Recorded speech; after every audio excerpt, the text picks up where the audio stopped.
What the Body Remembers combines the twists of a mystery with literary fiction. The main protagonist is an 80-year-old retired nurse named Franny Green, who moves into assisted living. And when she moves in there, she makes some new friendships, including a woman named Catherine, who she later is shocked to discover is married to a judge whose corruption contributed to the death of Franny's beloved granddaughter. Distractions is speculative fiction. It's basically a dystopian rom-com. We're in a world totally automated by technology and to the point where people have forgotten how to live a natural life and everything is content. Leads us into how two women rediscover their humanity and a friendship with each other, while what may or may not be an artificial intelligence is discovering its own powers of storytelling.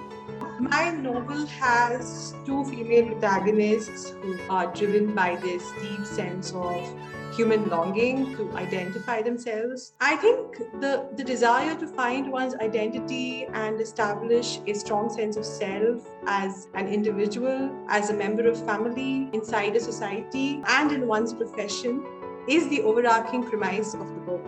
There are two separate stories that run in parallel. Two very different women simply trying to make their way into the world. The reason it's called Stone of Heaven is that that's the translation of lapis lazuli.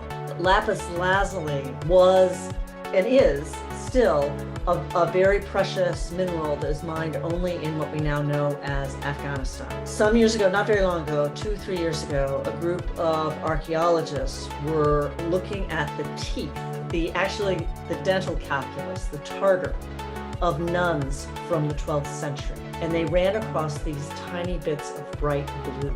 Not to go into all the details, but the upshot is that it turns out that that bright blue was lapis lazuli, which was more precious than gold at the time. And the best guess as to what a nun would have been doing with thousands of minute particles of lapis lazuli in her teeth is that she has to have been an illuminator of manuscripts, and not just an illuminator of manuscripts, but an artist at the highest level.